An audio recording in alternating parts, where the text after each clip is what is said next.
Episode 6: How and Why I Learnt German. This is the story of how I went from believing that I had no talent for learning languages and being the worst in my class, to how I became fluent in German and ended up graduating with the highest mark in the history of my school. 20 years ago, I had a secret. I've never spoken openly about this secret until now, but it explains why I was suddenly able to accelerate my German to such a high level in a relatively short amount of time. In this episode, I'm going to share my German story with you and reveal what I believe is the most important thing you need to know to become successful at learning any language. If this is the first time you're listening, then welcome. I am James, an English teacher living in Sao Paulo. This podcast is to help my students develop their English comprehension and vocabulary. If you find this episode difficult to understand at any moment, then I recommend reading the free transcript while you listen.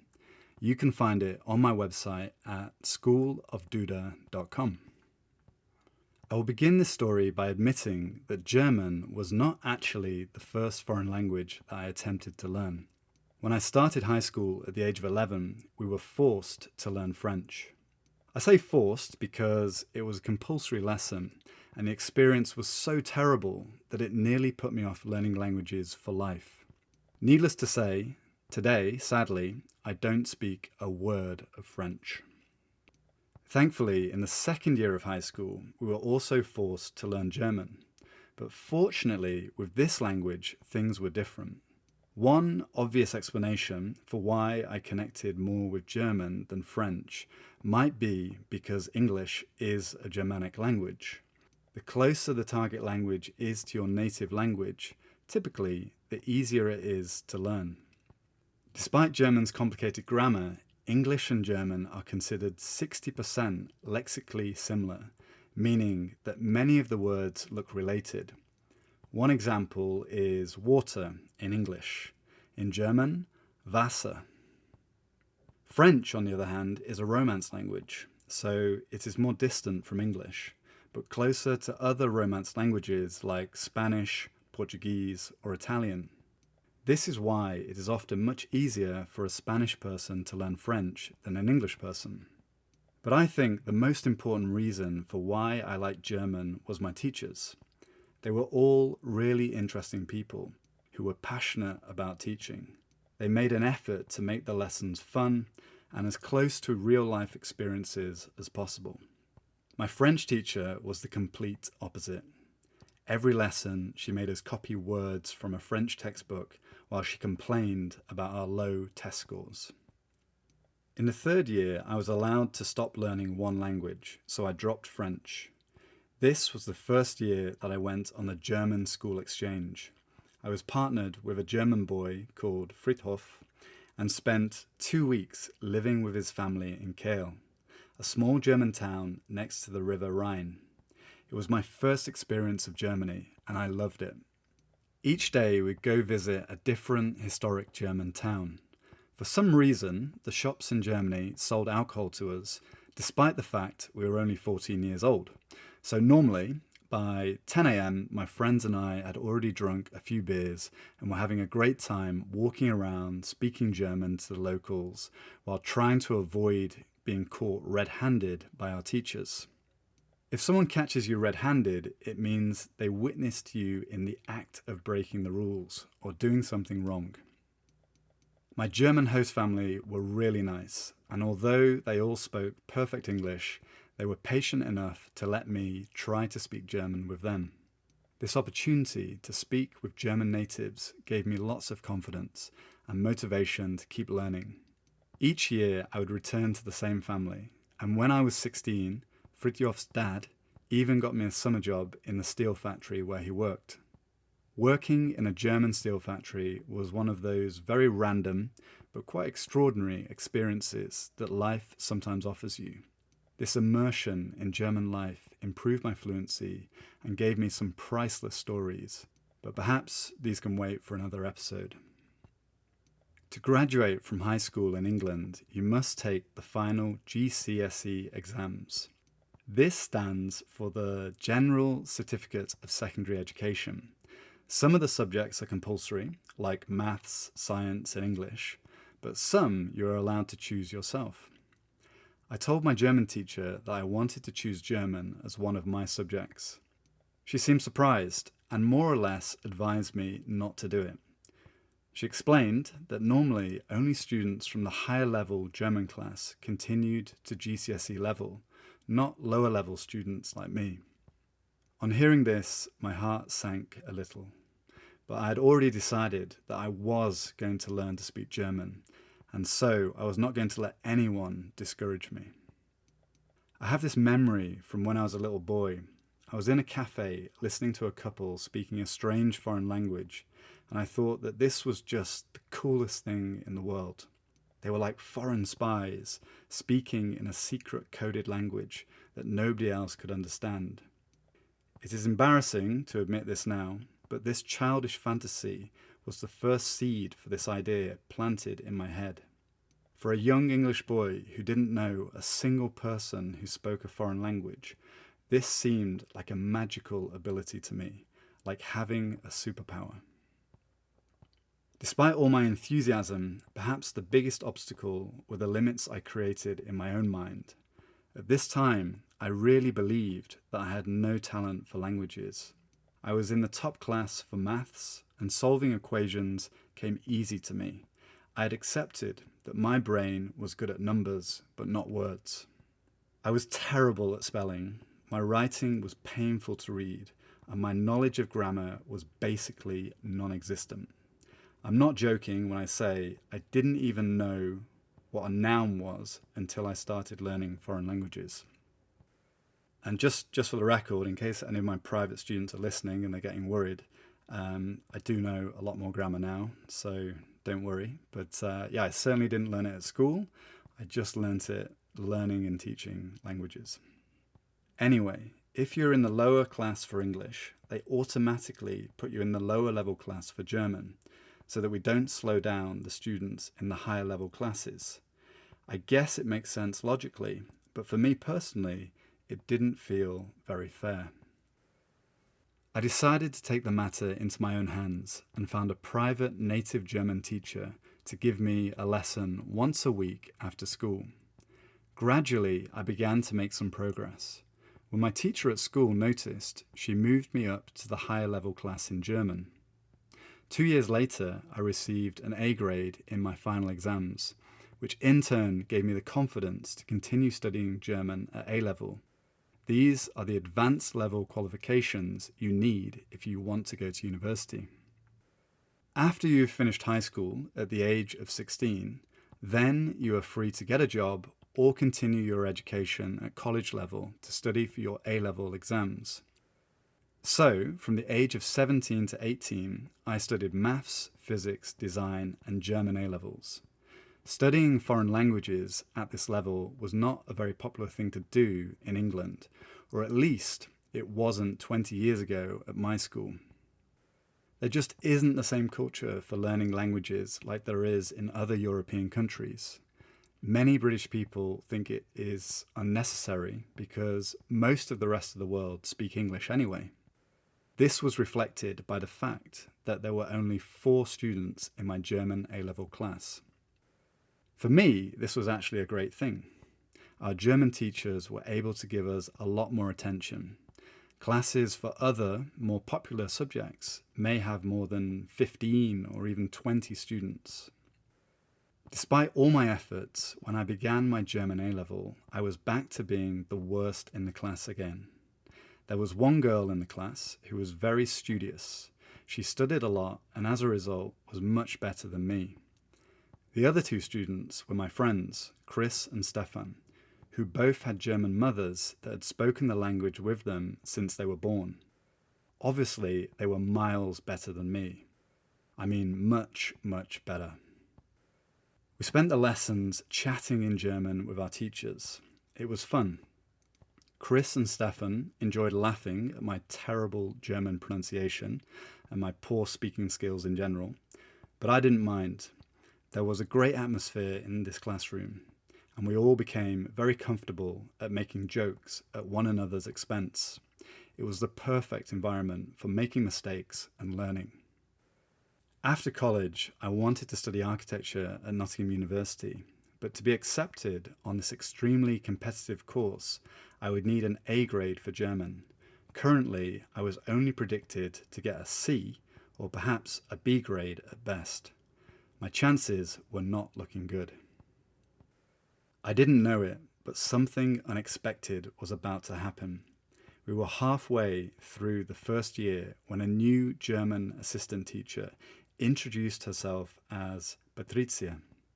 She was studying to become a teacher of English and French at the University of Dusseldorf in Germany. As part of her qualification, she needed experience working in a foreign school, and as fate would have it, she was offered a position at our school. As we were studying for our German A-level, we were lucky enough to have a one-on-one class with her for an hour each week to practice our speaking skills. As it was not an official lesson, we would have to meet Patricia outside of the teacher's staff room and then look for a classroom that was available. It was on one of these occasions, while I was waiting for her outside of the teacher's staff room, that the circumstances of my life took a sudden change of direction. Patricia was a very happy and friendly person who always greeted everyone with a smile. But when she opened the door that day, there was certainly no smile on her face. She didn't say a word. She just gave me a cold, angry stare and walked straight past me. She marched off in search of a classroom, walking so fast that I almost lost her in the maze of corridors. When we finally sat down in a classroom to start the lesson, she still had the same angry expression on her face and didn't speak to me for what felt like a very long time. Something was seriously wrong, and for some reason her anger seemed to be directed at me, but I had absolutely no idea why. When I tried asking her what was wrong, she looked surprised and said, "You know what is wrong." At this point, I started to get worried. After a few more moments of confusion, she eventually asked me, "Why didn't you show up on Saturday night?" I still had no idea what she was talking about. She explained that Chris and Stefan had arranged for me to meet her for a drink in Manchester, so poor Patricia had gone to a bar in the centre of the city all by herself, only to be stood up. If you are stood up, it means that the person you arranged to meet for a date never appears. Later, I discovered that Chris and Stefan had been drinking the night before at a party and thought it would be a good idea to arrange a date between me and Patricia. The problem was that they had got so drunk that they completely forgot to tell me about it the next day. Despite my innocence, I apologised for the fact that my friends were complete and utter idiots. At the same time, I was quite pleased that Patricia had actually wanted to meet me for a drink. I insisted that I owed her a drink to make up for the situation, and so, in the end, she accepted my invitation to go for a drink the following weekend. That next Saturday, we shared a few drinks in the bars of Manchester. The night was a success. Not only had I actually shown up this time, but we both had a really good time. At the end of the night, we said goodbye at the metro station and shared a quick kiss before I jumped on the last train home. I was lost in my own thoughts, thinking about the evening with Patricia and the kiss, when suddenly the metro stopped. With all the excitement, I had lost track of the time. I forgot that after midnight, the metro stops operating. I was now stuck on a dark platform in a dangerous suburb of Manchester, wondering what I was going to do next. A taxi home would have cost £50, a small fortune that I didn't have. I really didn't like the idea of calling my parents in the middle of the night and asking them to rescue me. So I decided the best option was to call Patricia and ask if I could stay at her place in Manchester. I don't know if she believed my story, but thankfully she agreed. So a short 10-minute taxi ride later, I was knocking on her front door. That night was the beginning of what would turn into a 3-year-long relationship. From then on, I would spend every weekend with Patrizia in Manchester. From Friday night until Sunday afternoon, we spent every possible moment together. It was a special time in our lives. She was my first proper girlfriend. By proper, I mean it was my first genuine relationship that meant something to me. Patrizia was funny, adventurous, and a little bit eccentric. If you're eccentric, it means you behave in an unconventional and sometimes extreme way. I think that it is fair to say that anyone who starts dating a student at the school where they work is by definition a little unconventional. She was intense, but only in the best possible sense of the word. In my eyes, she was this beautiful, intelligent, young European woman, cultured and open-minded. She spoke 5 languages, 6 if you include Latin, but nobody includes Latin. Although she was born in Germany, her parents were actually Polish. She had studied Spanish and lived in France before arriving in England. As you can imagine, I found all this very attractive.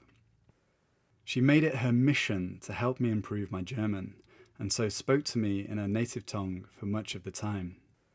As she introduced me to her world, she became my motivation, and learning had never been so fun.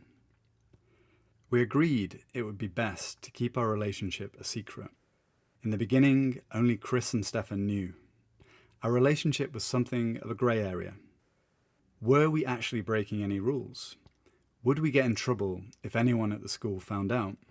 If it were any other school, I don't think anyone would have cared too much. After all, Patrizia was not a real teacher, nor employed by the school. She was a 23-year-old university student getting experience as a teacher assistant, and I was a 17-year-old college student. But the problem was, we were not just at any school. We were at my school, where a few years earlier there had been a big scandal because a 30-year-old female teacher had an affair with a 16-year-old high school student. I remember the paparazzi of photographers standing outside our school taking pictures, and how the story was on the front page of all the British newspapers. It was a serious embarrassment for the school's reputation. Even though our situation was very different, I was worried that if the newspapers somehow found out, they might use it as an excuse to create another scandal just to sell more newspapers. I really liked my school and had a lot of respect for my teachers, so the last thing I wanted was to cause them any problems. We did well to keep our relationship secret for as long as we did, but eventually rumours did begin to spread around the school. And one day I got invited to go to the deputy headmaster's office for a chat. Later I discovered that Chris's ex-girlfriend, who always enjoyed being the centre of attention, had decided to tell everyone. The deputy headmaster asked me directly if there was any truth in the rumours. Sensing that he didn't want to hear an honest answer, I lied and told him it was just gossip. He was a kind and wise-looking man, and I don't think he was fooled by my answer for a second. "Great news," he said, as he looked me straight in the eye. "If anyone else ever asks you about this, then just tell them what you told me, and we won't have a problem."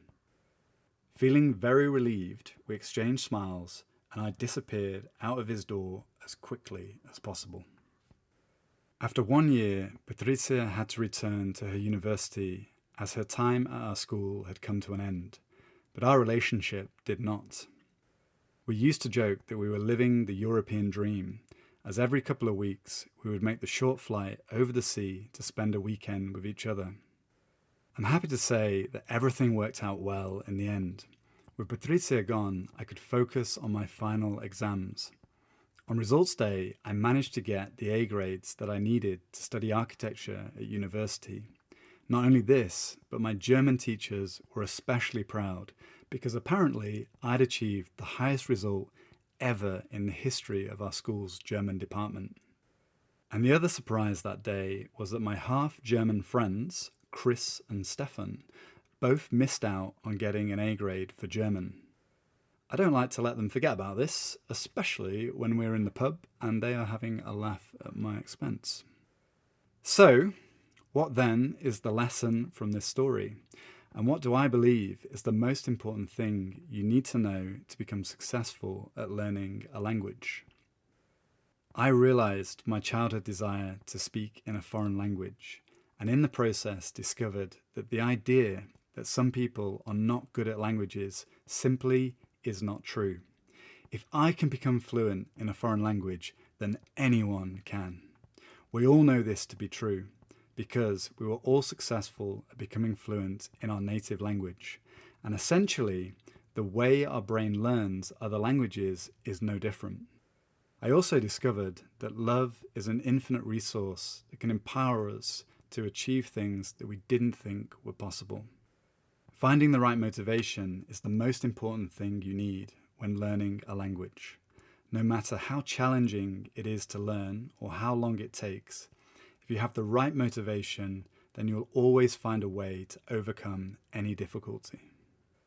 In my case, it was the relationships with my German friends and then girlfriend that became the source of my motivation to learn. Obviously, spending hundreds of hours speaking to Patricia is what made the difference for me, but having that relationship and wanting to be there with her more than anywhere else was my motivation. But your motivation does not have to involve falling in love. It could be something as ridiculous as a childish fantasy to speak a secret language, or the friendships you make while on a school exchange program. Your motivation can be anything. Maybe the desire to travel, live or work in a foreign country. Whatever it is, it needs to be important enough to bring you something meaningful. Motivation is not watching a YouTube video about a guy who speaks 10 languages and then feeling inspired to start learning a new language the next day. That type of motivation will fade away quickly. In my experience, the best source of motivation comes from connecting with real people, whether that is family, friendship, or even a romantic relationship. Learning languages to share conversations and experiences with people from other cultures is the ultimate goal of language learning, in my opinion. Okay, my final confession before I end is that when my relationship with Patricia finally came to an end, so too did the main source of my motivation. For the last 20 years, I've spent exactly no time studying German, and as a result, my level today is embarrassingly bad. So, if you ever try to speak German with me, please don't expect much. I know it's still there inside of my brain somewhere, and hopefully one day I'll find a good reason to activate it again. Okay, this is the end of this episode. So, what motivates you to learn languages? Why not answer by leaving me a comment on my website under this podcast episode or on Instagram? Likewise, if you have any thoughts about my German story, then I would love to hear from you. If you would like to support this podcast, then please share it with a friend. You can also leave me a review on whichever platform you are listening on. Okay, thank you once again for listening, and I look forward to talking to you in the next episode. Until next time.